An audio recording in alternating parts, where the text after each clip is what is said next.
더불어민주당과 진보당 그리고 새진보연합이 이번 총선에서 공동으로 비례대표 후보를 낼 비례연합정당을 다음 달 3일 창당하기로 했습니다. 그러면서 더불어민주당과 진보당이 이번 총선에서 울산 북구 지역구 후보를 진보당 후보로 단일화하기로 합의했다고 밝혔는데요. 민주당이 진보당이 야권 비례 위성정당 참여를 대가로 사실상 지역구 하나를 내준 것입니다. 아시다시피 진보당은 헌법재판소가 해산명령을 내렸던 통합진보당의 후신입니다. 따라서 선거 결과에 따라서 이념적으로 위험한 인물들이 다음 국회의원 배지를 달고 입성할 가능성이 높아졌는데요. 자, 오늘 발표된 이들의 합의사항을 구체적으로 분석해 봅니다.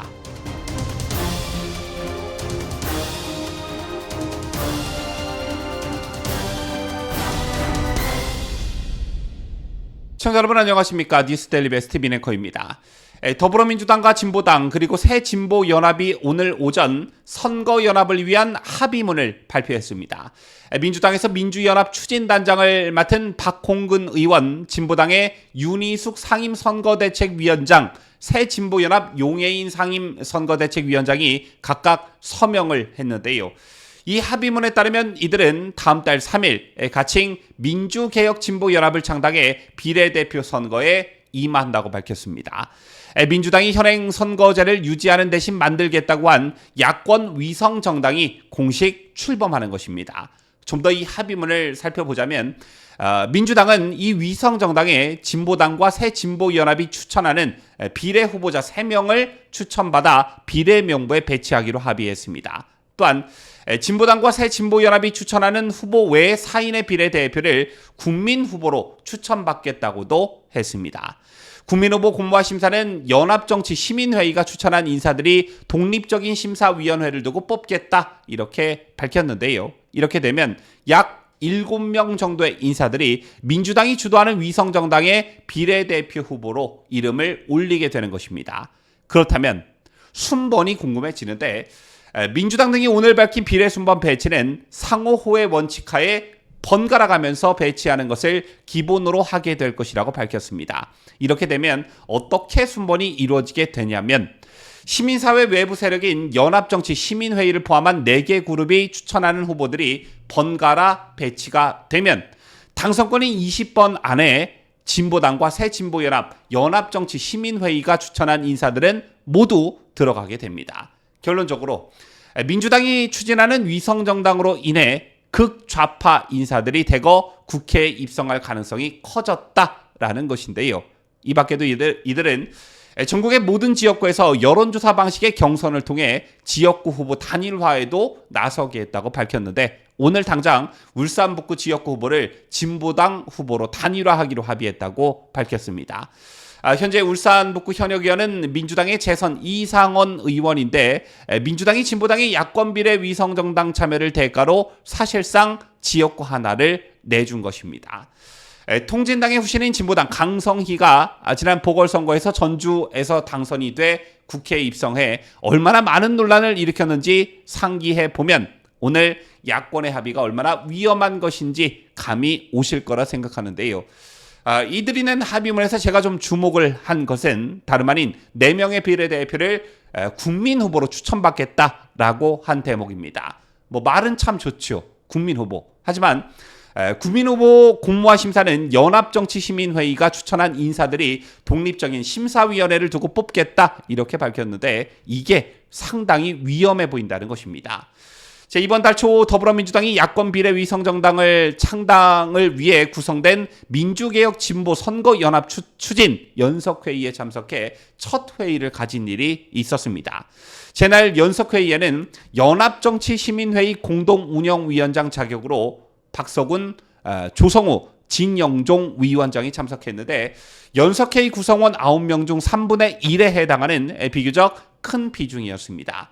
참고로 이 단체는 지난달 23일 234개 좌파 그룹이 모여 발족한 단체인데요. 자, 그런데 시민사회 단체 성격을 표방하고 있는 이들의 면면을 보면 너무 위험한 인물들을 내포하고 있다는 것입니다. 자, 먼저 박석원 위원장의 경우 아마 많은 분들이 이 사람이 어떤 사람인지 알고 계실 거라 생각하는데, 박석원의 이력을 보면 2007년 한미 FTA 저지 범국민운동본부 집행위원장, 이듬해인 2008년 광우병 위험감시 국민연석회의 공동대표를 맡아 불법 집회 및 시위를 주도한 혐의로 구속된 이력을 가지고 있고요. 2010년 천안함 피격 당시에는 천안함 침몰 원인에 관한 추가 조사를 요구하면서 북침설 의혹을 제기한 바 있습니다. 그리고 비교적 최근에도 민주당이 후쿠시마 오염수 방류 반대 장외 집회에서 이재명 민주당 대표 옆에서 집회를 주도하기도 한 인물입니다. 자, 그리고 진영종이라는 사람도 거의 비슷한 이력을 가지고 있는 사람입니다. 2008년 광우병 촛불 시위에 나섰고 2010년 천안함 폭침에 추가 의혹이 있다면서 각종 의혹을 제기하는가 하면 2017년 사드 배치 반대도 주장한 바 있습니다. 또한 조성우라는 사람도 앞서 설명해드린 이 두 사람과 거의 비슷한 이력을 가지고 있는 위험 인물이다, 이렇게 말씀을 드릴 수가 있겠는데요.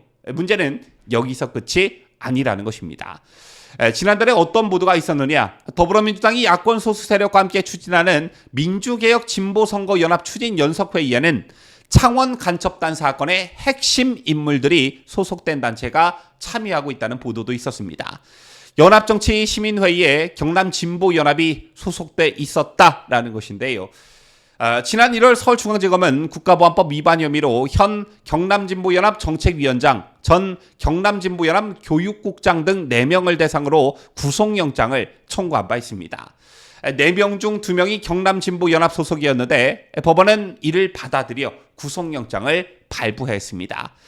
당시 국정원과 검찰은 이들에게 국가보안법 제3조 반국가단체의 구성 등과 제8조 회합, 통신 등을 적용했었는데요.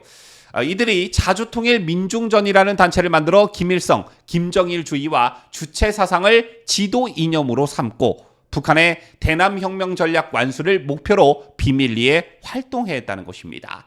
이렇게 이 사람들이 이런 혐의로 구속되자 경남진보연합은 윤석열 정부가 공안 탄압을 한다며 정부 규탄대회에 참석하는 등 강한 반발을 하기도 했습니다.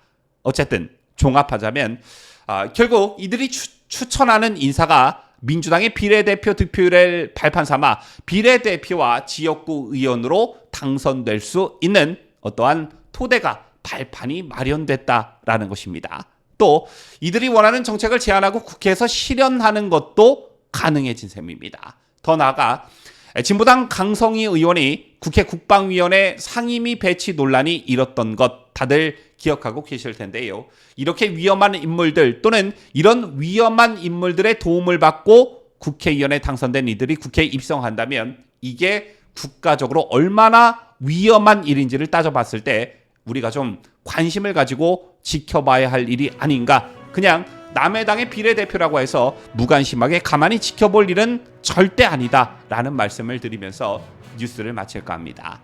지금까지 저는 자유대한민국을 소화하는 뉴스데일리 베스트 민앵커였습니다.